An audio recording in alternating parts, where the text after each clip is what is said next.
हर हर महादेव। शिवपुराण के इस एपिसोड में आप सुनेंगे 16वां अध्याय तथा 17वां अध्याय। 16वें अध्याय में देव प्रतिमा का पूजन तथा शिवलिंग के वैज्ञानिक स्वरूप का विवेचन मिलता है। ऋषियों ने कहा, साधु शिरोमणि सूत जी, हमें देव प्रतिमा के पूजन की विधि बताइए जिससे अभीष्ट फल की प्राप्ति होती है। सूत जी बोले, हे महर्षियों, मिट्टी से बनाई हुई प्रतिमा का पूजन करने से पुरुष स्त्री सभी के मनोरथ सफल हो जाते हैं। इसके लिए नदी, तालाब, कुआं या जल के भीतर की मिट्टी लाकर सुगंधित द्रव्य से उसको शुद्ध करें। उसके बाद दूध डालकर अपने हाथ से सुंदर मूर्ति बनाएं। पद्मासन द्वारा प्रतिमा का आदर सहित पूजन करें। गणेश, सूर्य, विष्णु, शिव, पार्वती की मूर्ति और शिवलिंग का सदैव पूजन करें। संपूर्ण मनोरथों की सिद्धि के लिए 16 उपचारों द्वारा पूजन करें। किसी मनुष्य द्वारा स्थापित शिवलिंग पर एक सेर नैवेद्य से पूजन करें। देवताओं द्वारा स्थापित शिवलिंग को 3 सेर नैवेद्य अर्पित करें तथा स्वयं प्रकट हुए शिवलिंग का पूजन 5 सेर नैवेद्य से करें। इससे अभिष्ट फल की प्राप्ति होती है। इस प्रकार सहस्त्र बार पूजन करने से सत्यलोक की प्राप्ति होती है। 12 अंगुल चौड़ा और 25 अंगुल लंबा यह लिंग का प्रमाण है और 15 अंगुल ऊंचा लोहे या लकड़ी के बनाए हुए पत्र का नाम शिव है। इसके अभिषेक से आत्मशुद्धि, गंध चढ़ाने से पुण्य, नैवेद्य चढ़ाने से आयु तथा धूप देने से धन की प्राप्ति होती है। दीप से ज्ञान और तांबुल से भोग मिलता है। अतएव स्नान आदि 6 पूजन के अंगों को अर्पित करें। नमस्कार और जाप संपूर्ण अभिष्ट फलों को देने वाला है। भोग और मोक्ष की इच्छा रखने वाले लोगों को पूजा के अंत में सदा जाप और नमस्कार करना चाहिए। जो मनुष्य जिस देवता की पूजा करता है वह उस देवता के लोक को प्राप्त करता है तथा उनके बीच के लोकों में उचित फल को भोगता है। हे महर्षियों, भूलोक में श्री गणेश पूजनीय हैं। शिव जी के द्वारा निर्धारित तिथि, वार, नक्षत्र में जो विधि सहित इनकी पूजा करता है उसके सभी पाप एवं शोक दूर हो जाते हैं और वह अभिष्ट फलों को पाकर मोक्ष को प्राप्त करता है। यदि मध्याह्न के बाद तिथि का आरंभ होता है तो रात्रि तिथि का पूर्व भाग पितरों के श्राद्ध आदि कर्म के लिए उत्तम होता है तथा बाद का भाग दिन के समय देव कर्म के लिए अच्छा होता है। वेदों में पूजा शब्द को ठीक प्रकार से परिभाषित नहीं किया गया है। पूह का अर्थ है भोग और फल की सिद्धि जिस कर्म से संपन्न होती है उसका नाम पूजा है। मनवांछित वस्तु तथा ज्ञान अभिष्ट वस्तुएं हैं। लोक और वेद में पूजा शब्द का अर्थ विख्यात है। नित्य कर्म भविष्य में फल देने वाले होते हैं। लगातार पूजन करने से शुभकामनाओं की पूर्ति होती है तथा पापों का क्षय होता है। इसी प्रकार श्री विष्णु भगवान तथा अन्य देवताओं की पूजा उन देवताओं के वार, तिथि, नक्षत्र को ध्यान में रखते हुए तथा अन्य देवताओं की पूजा उन देवताओं के वार तथा 16 उपचारों से पूजन एवं भजन करने से अभिष्ट फल की प्राप्ति होती है। शिव जी सभी मनोरथों को पूर्ण करने वाले हैं। महाआद्रा नक्षत्र अर्थात माघ कृष्ण चतुर्दशी को शिव जी का पूजन करने से आयु की वृद्धि होती है। ऐसे ही और भी नक्षत्रों, महीनों तथा वारों में शिव जी की पूजा व भोजन, भोग और मोक्ष देने वाला है। कार्तिक मास में देवताओं का भजन विशेष फलदायक है। विद्वानों के लिए यह उचित है कि इस महीने में सब देवताओं का भजन करें। संयम व नियम से जाप, तप, हवन और दान करें, क्योंकि कार्तिक मास में देवताओं का भजन सभी दुखों को दूर करने वाला है। कार्तिक मास में रविवार के दिन जो सूर्य की पूजा करता है और तेल व कपास का दान करता है उसका कुष्ठ रोग भी दूर हो जाता है। जो अपने तन मन को जीवन पर्यंत शिव को अर्पित कर देता है उसे शिव जी मोक्ष प्रदान करते हैं। योनि और लिंग इन दोनों स्वरूपों के शिव रूप में समाविष्ट होने के कारण वे जगत के जन्म निरूपण हैं और इसी नाते से जन्म की निवृत्ति के लिए शिव जी की पूजा का अलग विधान है। सारा जगत बिंदु नाद स्वरूप है। बिंदु शक्ति है और नाद शिव। इसलिए सारा जगत शिव शक्ति स्वरूप ही है। नाद बिंदु का और बिंदु इस जगत का आधार है। आधार में ही आधेय का समावेश अथवा लय होता है। यही सकलीकरण है। इसी सकलीकरण की स्थिति में ही सृष्टि काल में जगत का आरंभ हुआ है। शिवलिंग बिंदु नाद स्वरूप है, अतः इसे जगत का कारण बताया जाता है।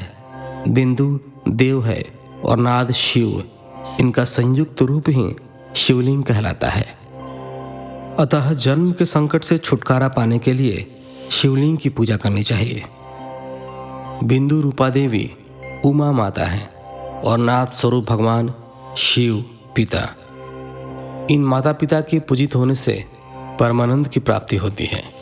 देवी उमा जगत की माता है और शिव जगत के पिता।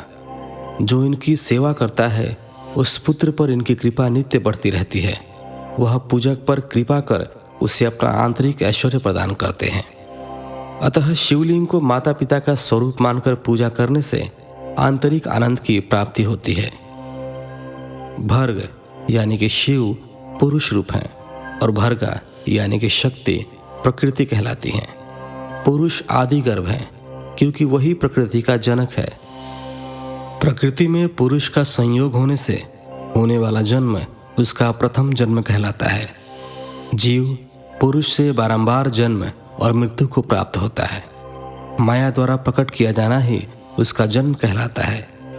जीव का शरीर जन्म काल से ही 6 विकारों से युक्त होता है, इसलिए इसे जीव की संज्ञा दी गई है। जन्म लेकर जो प्राणी विभिन्न पाशों अर्थात बंधनों में पड़ता है वह जीव है। जीव पशुता के पाश से जितना छूटने का प्रयास करता है उसमें उतना ही उलझता जाता है। कोई भी साधन जीव को जन्म मृत्यु के चक्र से मुक्त नहीं कर पाते। शिव के अनुग्रह से ही महामाया का प्रसाद जीव को प्राप्त होता है और मुक्ति मार्ग पर अग्रसर होता है। जन्म मृत्यु के बंधन से मुक्त होने के लिए श्रद्धापूर्वक शिवलिंग का पूजन करना चाहिए। गाय के दूध, दही और घी को शहद और शक्कर के साथ मिलाकर पंचामृत तैयार करें तथा इन्हें अलग अलग भी रखें।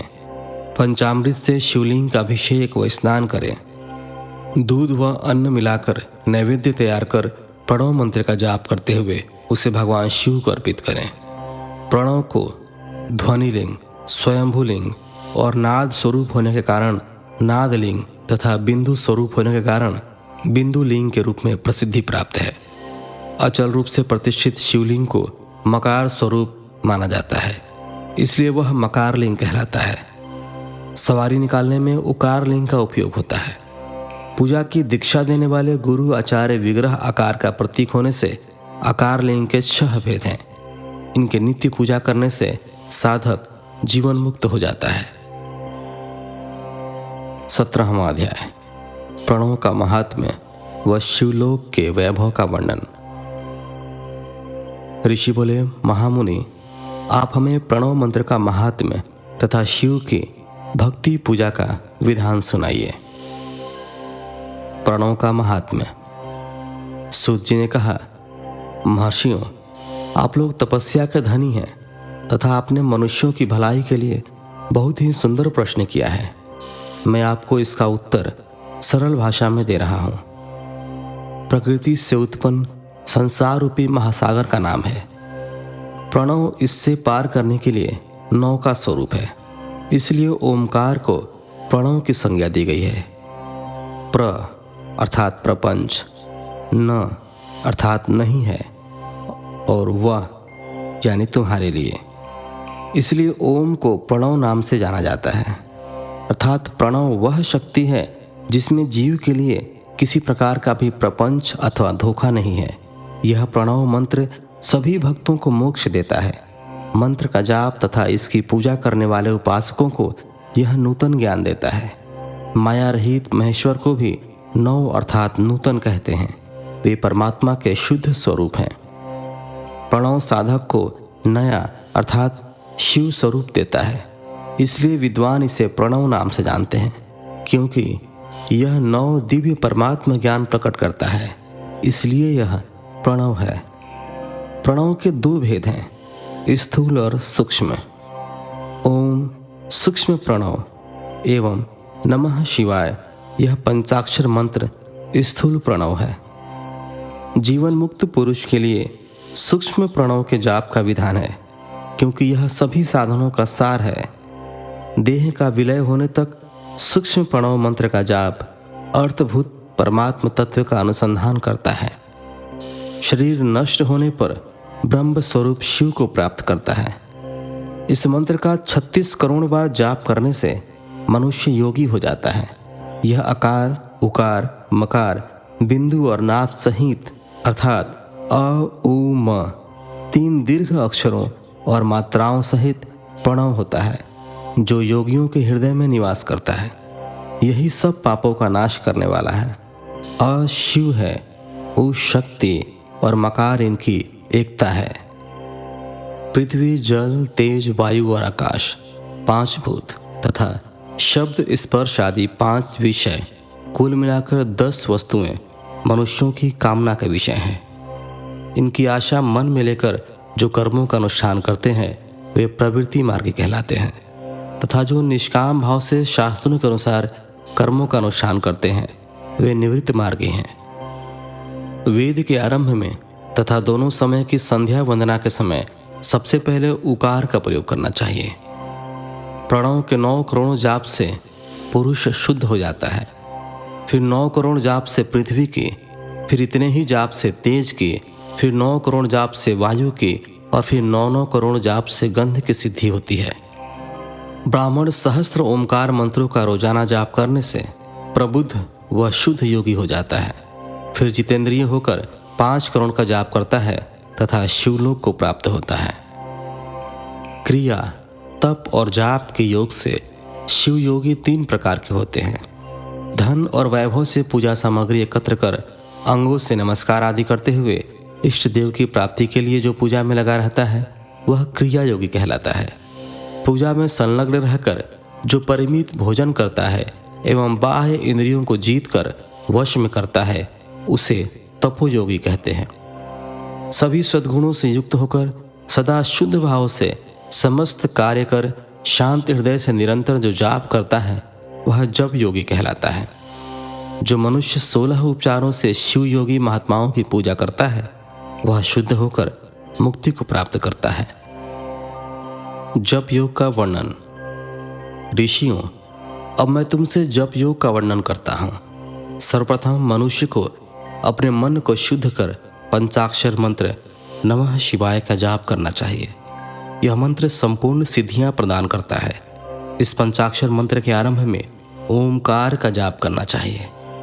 गुरु के मुख से पंचाक्षर मंत्र का उपदेश पाकर कृष्ण पक्ष प्रतिपदा से लेकर चतुर्दशी तक साधक रोज एक बार परिमित भोजन कर मौन रहे, इंद्रियों को वश में रखे, माता पिता की सेवा करे, नियम से 1 सहस्त्र पंचाक्षर मंत्र का जाप करे, तभी उसका जप योग शुद्ध होता है।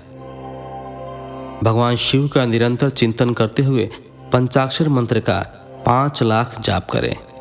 जप काल में शिव जी के कल्याण में स्वरूप का ध्यान करें। ऐसा ध्यान करें कि भगवान शिव कमल के आसन पर विराजमान हैं। उनका मस्तक गंगा जी और चंद्रमा की कला से सुशोभित है। उनकी बाईं ओर भगवती उमा विराजमान है। अनेक शिवगण वहां खड़े होकर उनकी अनुपम छवि को निहार रहे हैं। मन में सदाशिव का बारंबार स्मरण करते हुए सूर्य मंडल से पहले उनकी मानसिक पूजा करें। पूर्व की ओर मुख करके पंचाक्षर मंत्र का जाप करें। उन दिनों साधक शुद्ध कर्म करे तथा अशुद्ध कर्मों से बचा रहे। जाप की समाप्ति के दिन कृष्ण पक्ष की चतुर्दशी को शुद्ध होकर शुद्ध हृदय से 12 सहस्त्र जाप करें। तत्पश्चात ईशान, तत्पुरुष, अघोर, वामदेव तथा सद्योजात के प्रतीक स्वरूप 5 शिवभक्त ब्राह्मणों का वर्ण कर शिव का पूजन विधि पूर्वक कर होम प्रारंभ करें। विधि विधान से भूमि को शुद्ध कर वेदी पर अग्नि प्रज्वलित करें। गाय के घी से 1100 अथवा 1000 आहुतियाँ स्वयं दे या 108 आहुतियाँ ब्राह्मण से दिलाए। दक्षिणा के रूप में 1 गाय अथवा बैल देना चाहिए। प्रतीक रूप 5 ब्राह्मणों के चरणों को धोएं तथा उस जल से मस्तक को सींचे। ऐसा करने से अगणित तीर्थों में तत्काल स्नान का फल प्राप्त होता है। इसके उपरांत ब्राह्मणों को भरपूर भोजन कराकर देवेश्वर शिव से प्रार्थना करें। फिर 5 लाख जाप करने से समस्त पापों का नाश हो जाता है। पुनः 5 लाख जाप करने पर भूतल से सत्यलोक तक 14 भुवनों पर अधिकार प्राप्त हो जाता है। आगे कर्म माया और ज्ञान माया का तात्पर्य। माँ का अर्थ है लक्ष्मी, उससे कर्म भोग प्राप्त होता है, इसलिए यह माया अथवा कर्म माया कहलाती है। इसी से ज्ञान भोग की प्राप्ति होती है, इसलिए उसे माया या ज्ञान माया भी कहा गया है। उपर्युक्त सीमा से नीचे नश्वर भोग है और ऊपर नित्य भोग। नश्वर भोग में जीव सकाम कर्मों का अनुसरण करता हुआ विभिन्न योनियों व लोकों के चक्कर काटता है। बिंदु पूजा में तत्पर रहने वाले उपासक नीचे के लोकों में घूमते हैं। निष्काम भाव से शिवलिंग की पूजा करने वाले ऊपर के लोक में जाते हैं। नीचे कर्म लोक है और यहाँ सांसारिक जीव रहते हैं। ऊपर ज्ञान लोक है जिसमें मुक्त पुरुष रहते हैं और आध्यात्मिक उपासना करते हैं। आगे शिवलोक के वैभव का वर्णन। जो मनुष्य सत्य अहिंसा से भगवान शिव की पूजा में तत्पर रहते हैं, काल चक्र को पार कर जाते हैं। काल चक्रेश्वर की सीमा तक महेश्वर लोक है। उससे ऊपर वृषभ के आकार में धर्म की स्थिति है। उसके सत्य, शौच, अहिंसा और दया 4 पाद हैं। वह साक्षात शिवलोक के द्वार पर खड़ा है। क्षमा उसके सींग है, शम कान है, वह वेद ध्वनि रूपी शब्द से विभूषित है। भक्ति उसके नेत्र, वह विश्वास और बुद्धि मन है। क्रिया आदि धर्म रूपी वृषभ है जिस पर शिव आरूढ़ होते हैं। ब्रह्मा, विष्णु और महेश की आयु को दीन कहते हैं। कारण स्वरूप ब्रह्मा के सत्यलोक पर्यंत 14 लोक स्थित हैं जो 5 भौतिक गंध से परे हैं। उनसे ऊपर कारण रूप विष्णु के 14 लोक हैं। कारण स्वरूप ब्रह्मा के सत्यलोक पर्यंत 14 लोक स्थित हैं जो 5 भौतिक गंध से परे हैं। उनसे ऊपर कारण रूप विष्णु के 14 लोक हैं तथा इससे ऊपर कारण रूपी रुद्र के 28 लोकों की स्थिति है। फिर कारणेश शिव के 56 लोक विद्यमान हैं। सबसे ऊपर 5 आवरणों से युक्त ज्ञानमय कैलाश है जहाँ 5 मंडलों, 5 ब्रह्मकालों और आदि शक्ति से संयुक्त आदि लिंग है जिसे शिवालय कहा जाता है। वहीं पराशक्ति से युक्त परमेश्वर शिव निवास करते हैं। वे सृष्टि, पालन, संहार, तिरोभाव और अनुग्रह आदि कार्यों में कुशल हैं। नित्य कर्मों द्वारा देवताओं का पूजन करने से शिव तत्व का साक्षात्कार होता है। जिन पर शिव की कृपा दृष्टि पड़ चुकी है वे सब मुक्त हो जाते हैं। अपनी आत्मा में आनंद का अनुभव करना ही मुक्ति का साधन है। जो पुरुष क्रिया, तप, जाप, ज्ञान और ध्यान रूपी धर्मों से शिव का साक्षात्कार करके मोक्ष को प्राप्त कर लेता है, उसके अज्ञान को भगवान शिव दूर कर देते हैं। आगे शिव भक्ति का सत्कार। साधक 5 लाख जाप करने के पश्चात भगवान शिव की प्रसन्नता के लिए महाभिषेक एवं नैवेद्य से शिव भक्तों का पूजन करे। भक्त की पूजा से भगवान शिव बहुत प्रसन्न होते हैं। शिव भक्त का शरीर शिव रूप ही है। जो शिव के भक्त हैं और वेद की सारी क्रियाओं को जानते हैं, वे जितना अधिक शिव मंत्र का जाप करते हैं उतना ही शिव का सामीप्य बढ़ता है। शिव भक्त स्त्री का रूप पार्वती देवी का है तथा मंत्रों का जाप करने से देवी का सानिध्य प्राप्त हो जाता है। साधक स्वयं शिव रूप होकर पराशक्ति अर्थात पार्वती का पूजन शक्ति, बेर तथा लिंग का चित्र बनाकर अथवा मिट्टी से इनकी आकृति का निर्माण करके प्राण प्रतिष्ठा कर इसका पूजन करें। शिवलिंग को शिव मानकर अपने को शक्ति रूप समझकर शक्तिलिंग को देवी मानकर पूजन करें। शिव भक्त शिव मंत्र रूप होने के कारण शिव के स्वरूप हैं। जो 16 उपचारों से उनकी पूजा करता है उसे अभिष्ट फलों की प्राप्ति होती है। उपासना के उपरांत शिव भक्त की सेवा से विद्वानों पर शिवजी प्रसन्न होते हैं। 5, 10 या 100 सप्तनीक शिव भक्तों को बुलाकर आदरपूर्वक भोजन कराएं। शिव भावना रखते हुए निष्कपट पूजा करने से भूतल पर फिर जन्म नहीं होता। तो फिलहाल इस एपिसोड में इतना है। मिलते हैं आपसे अगले एपिसोड में, जिसमें 18वां और 19वां अध्याय सुनेंगे। तब तक के लिए धन्यवाद। हर हर महादेव।